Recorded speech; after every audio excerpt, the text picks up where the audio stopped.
அனைவருக்கும் வணக்கம். இன்றைக்கு மார்கழி 19ஆம் நாள் திருப்பாவை பாடல் 19 பார்க்கலாம். குத்து விளக்கேறிய கோட்டுக்கால் கட்டில் மேல் மெத்தென்ற பஞ்ச சயனத்தின் மேலேறி கொத்தலர் பூங்குழல் நப்பின்னை கொங்கை மேல் வைத்து கிடந்த மலர் மார்பாவாய் திரவாய் மைதடங்கண்ணினாய் நீ உன் மணாளனை எத்தனை போதும் துயிழல ஒட்டாய் கண் எத்தனை ஏலும் பிரிவாற்றற்கில்லாயால் தத்துவம் அன்று தகவேலோர் எம்பாவாய். இப்ப பாடலுடைய பொருள் பார்க்கலாம்.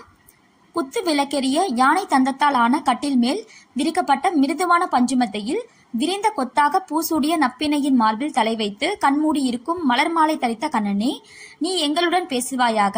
மை பூசிய கண்களை உடைய நப்பினையே, நீ உன் கணவனாகிய கண்ணனை எவ்வளவு நேரமானாலும் தூக்கத்திலிருந்து எழுப்புவதில்லை. காரணம், கன நேரம் கூட அவனை பிரிந்திருக்கும் சக்தியை இழந்துவிட்டாய். இப்படி செய்வது உன் சுபாவத்துக்கு தகுதியாகுமா? இப்ப விளக்கம் பார்க்கலாம். பஞ்சசயனம் என்பது அன்னத்தின் தூரிகை, இலவம் பஞ்சு, பூக்கள், கோரைப்புல், மயில் தூரிகை ஆகிய ஐவகை பொருட்களால் செய்யப்பட்ட மெத்தையில் தன் மனைவியின் மாவின் மீது தலை வைத்து தூங்குகிறானாம் கண்ணன்.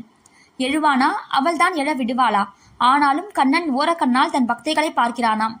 நீ எங்களுடன் பேசி என்று பாவை பெண்கள் கோரிக்கை எழுப்ப அவன் ஓரக்கண்களால் பார்த்து நீங்களே அவளிடம் சொல்லுங்கள் என்று தன் மனைவியை நோக்கி செய்கை காட்டுகிறானாம். தாயே, நீயே எங்கள் கோரிக்கையை கவனிக்கவில்லையானால் அந்த மாயவனிடம் யார் எடுத்து சொல்வார்கள்?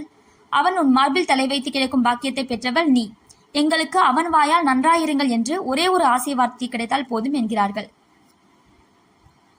இந்த பதிவு உங்க பயனுள்ள பதிவாக நம்புறேன். இந்த பதிவு உங்களுக்கு பிடிச்சிருந்தா லைக் பண்ணுங்க, ஷேர் பண்ணுங்க, சப்ஸ்கிரைப் பண்ணுங்க.